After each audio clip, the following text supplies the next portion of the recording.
পালাবদলের পরপরই তিনজন তৃণমূলের সাংসদ তারা পদত্যাগ করেছিলেন এবং কয়েকদিন আগে বিজেপিতে যোগ দিলেন তারা।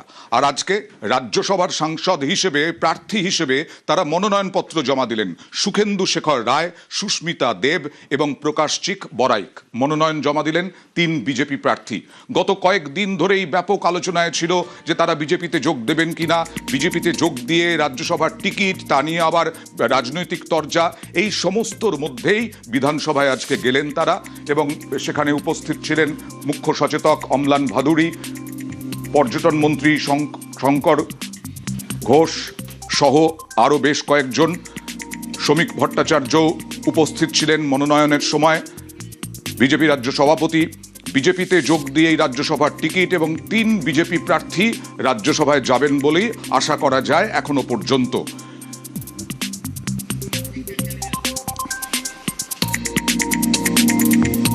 আসাম থেকে আপনি হলেও আপনার সাথে আপনার পরিবারের সাথে পশ্চিমবঙ্গের একটা সম্পর্ক ছিল, আজকে আবার পশ্চিমবঙ্গ থেকে নির্বাচিত হয়ে যাচ্ছেন, এই জার্নিটাকে আপনি কিভাবে দেখবেন? আপনারা যদি ইতিহাস দেখেন, একটা রাজ্য থেকে এসে আরেকটা রাজ্যতে রাজ্যসভা পাওয়া একটা অসাধারণ ব্যাপার। আর আমি এবার থার্ড টাইম রাজ্যসভাতে পেলাম। সো কে কার ভোটার আমি বলতে পারবো না, কারণ ভোটারই সরকার বানায় আর ভোটের ক্ষমতাটা দেয়। আমি বিশেষ ধন্যবাদ জানাচ্ছি শ্রদ্ধেয় মুখ্যমন্ত্রী শুভেন্দুবাবুকে, স্টেট প্রেসিডেন্ট শ্রমিক ভট্টাচার্যকে। অ্যাজ আ ফ্যামিলি ইউনাইটেডলি আমরা কাজ করব।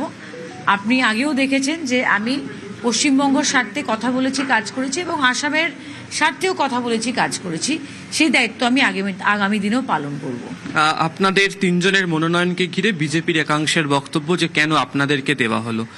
তাদের বক্তব্য দলে হয়তো আরো অনেকে ছিলেন, কিন্তু আপনাদেরকে কেন নিয়ে আসা হচ্ছে, এটা একটা ক্ষোভের কথা বারবার ধরে উঠে আসছে। দেখেন, এটা স্বাভাবিক যে আজকে যদি দলের নতুনভাবে কেউ যুক্ত হয় আর ওদেরকে রাজ্যসভা দেওয়া হয়, এটা তো স্বাভাবিক। কারুর সেন্টিমেন্টে লাগতেই পারে, যারা ওদের রক্ত ঘাম দিয়েছে এত বছর সরকার করার জন্য। এটা কেন করা হচ্ছে? আজকে দেশের প্রধানমন্ত্রী একটা ভিশন রয়েছে, সেই ভিশনটা যদি আমাদের দেশে বাস্তবায়ন করতে হয়, this is a part of a very big strategy.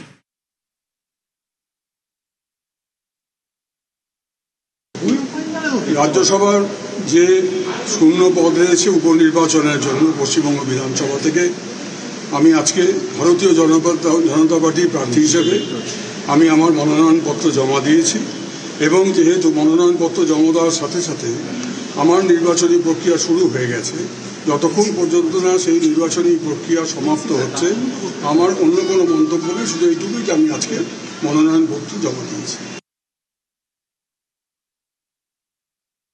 3 থেকে বেড়ে আজকে 6, 13 থেকে কমে 10, এই সংখ্যাটা কি ক্রমাগত বৃদ্ধি পাবে? কে কমলো কে বাড়লো তৃণমূলে, এ নিয়ে পশ্চিমবঙ্গ মানুষের কোনো উৎসাহ আছে? তৃণমূলের কে তালাচাবি কোথায় লাগালো এই নিয়ে কোনো মানুষ আলোচনা করছে?